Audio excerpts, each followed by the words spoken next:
भटकता है इंसाफ की तलाश में यहाँ वहाँ, आखिर में टूट जाता है। जिम्मेदारियों के बोझ के साथ उसका रिश्ता इस जिंदगी से छूट जाता है। रुखसत बहारों का संदेश इस बार सच्चा था। एक लड़का था जो पढ़ने में शुरू से ही काफी अच्छा था। बहकी सी नजरें, जब आंखें थोड़ी नम थी, पर लोगों को लगता था कि उसके अंदर समझ थोड़ी कम थी। बचपन में लगे अपने जख्मों को बड़ी खुशी से सीता था, सबसे अलग बस अपने में ही जीता था। उम्र बीते जा रही थी, वक्त गुजरे जा रहा था, पर फिर भी कामयाबी की राहों पे आगे बढ़ते जा रहा था। और फिर एक दिन उस नौजवान पर उम्र की बेड़ियां लगी और बस फोन उठाया और लगा ढूंढने अपने ख्वाबों की परी। हंसते मुस्कुराते बात हुई, यूं ही ढूंढते ढूंढते एक लड़की से मुलाकात हुई। बड़े प्यार से एक दूसरे को जाना, धीरे धीरे दोनों ने एक दूसरे को पहचाना। वक्त बीतते दोनों ने एक दूसरे को अपना लिया और बस एक दूसरे को समझकर ब्याह रचा लिया। गुजरा वक्त और दोनों के बीच नजदीकियां काफी थी। ऐसा रिश्ता जहाँ गलतियों पे सजा नहीं, बस माफी थी। बहकती राहों में इस बीच एक वादा सच्चा भी हुआ और इस बीच उनका एक प्यारा सा बच्चा भी हुआ। खुशियों से जी रही जिंदगी ने अभी गमों को छुआ नहीं था और दोनों को एक दूसरे को जानते हुए इतना वक्त हुआ नहीं था।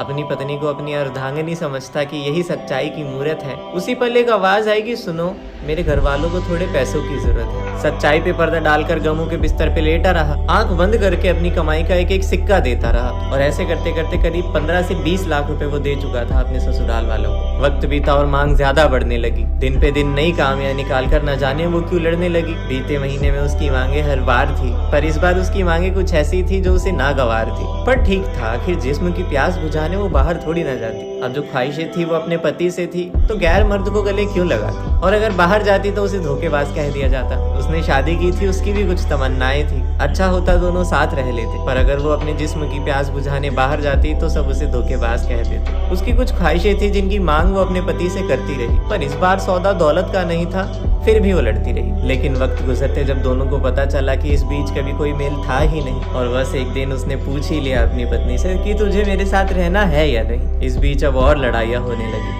जब अपने पति का मनचाहा प्यार नहीं मिला तो वो अलग ही सोने लगी। उसकी एक ख्वाहिश थी कि मेरे पति का नेचर भी के ड्रामा कैरेक्टर्स जैसा हो। शायद उसने लुक्स की नहीं, बिहेवियर की बात की। पर ये रिश्ते जिस बंधन में बनाए थे वो सारे बंधन गलत हो गए। और एक दिन आया जब वो दोनों एक दूसरे से अलग हो गए और बस उठाया अपना बैग और चली गई अपने घर। दिन गुजरे मुसाफिर की इंतजार की तलाश में, पर वो वापस ना आई। दोनों को अपना घमंड मोहब्बत से ज्यादा प्यारा था, इसीलिए वो चिड़िया कोई आगाज न लाई। आंसू थे गहने और भारी थोड़ी पलक है। समझना थोड़ा मुश्किल था कि कौन सही है कौन गलत। हाँ, शादी के बाद भले ही दोनों का एक ही घर था, पर दोनों के बीच जब मेल था ही नहीं तो अलग होना ही बेहतर था। पर जब वक्त गुजरते जब वो वापस ना आई तो उसने तलाक मांगा तो गुस्साए दिल ने बंदिशें लगा दी। नजरों के दामन बहक गए और न जाने कौन सी मुश्किलें रचा दी। बिखरे दिल के टुकड़े किसी जमीन पे फैला दिए। उसकी गुस्ताखी देखकर उसी पे नौकेस लगा दी। ये चालें ना जाने कैसी थी कि आंसू फलक पे तन गए थे। ये रिश्ता ना जाने कैसा था जो कल तक एक दूसरे